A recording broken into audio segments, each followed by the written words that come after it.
नहमदुहु नुसल्ली व नुसल्लिमु अला रसूलिहिल करीम अम्मा बाद।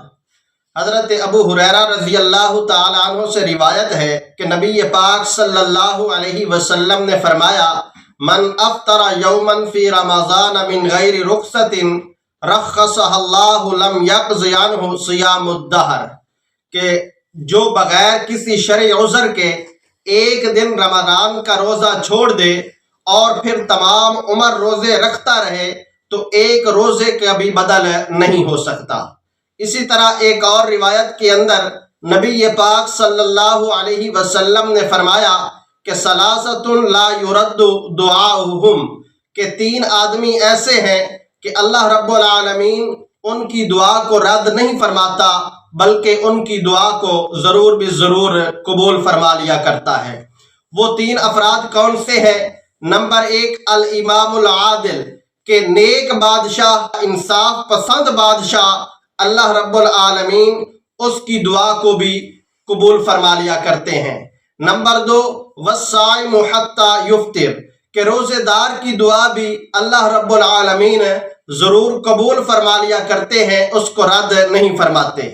नंबर तीन, दावतुल मजलूम, के मजलूम आदमी की जो दुआ है अल्लाह रब्बुल आलमीन उसको भी जरूर कबूल फरमा लिया करते हैं, उसको भी रद्द नहीं फरमाते।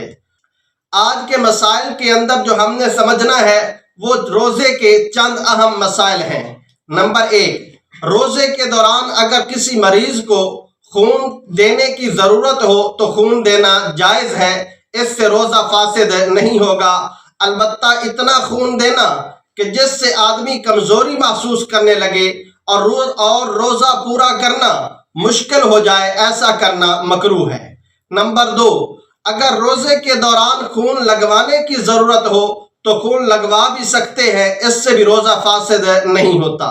नंबर तीन, रोजे की हालत में टेस्ट करवाने के लिए खून का नमूना यानी सैंपल देना ये भी जायज है। रोजे की हालत में इंजेक्शन लगवाना भी जायज है, इससे भी रोजा फासिद नहीं होता।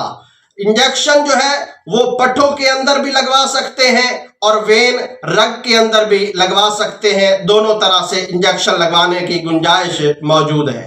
इंजेक्शन खा किसी मर्ज के लिए हो या फिर ताकत के लिए हो, इससे रोजा फासिद नहीं होता। अलबत्ता बिला जरूरत रोजे का एहसास न होने के लिए महज ताकत हासिल करने के लिए इंजेक्शन लगवाया जाए तो ये फिर मकरूह है, हराम और नाजायज तो नहीं है, अलबत्ता मकरूह जरूर है। रोजे के अजर में इससे कभी वाक़े हो जाया करती है। मरीज रोजे की हालत के अंदर ड्रिप भी लगवा सकता है और उसके अंदर मुख्तलिफ किस्म के इंजेक्शन भी डाले जा सकते हैं, लेकिन बिला जरूरत सिर्फ कमजोरी दूर करने के लिए और ताकत हासिल करने के लिए ड्रिप लगवाना ये मकरूह है। हाँ, अलबत्ता यहाँ ये ज़हन नशीन कर लिया जाए कि सांस की तकलीफ और दमे के मरीज के लिए रोजे के दौरान इनहेलर के इस्तेमाल से रोजा जो है वो फासिद हो जाएगा। क्यों?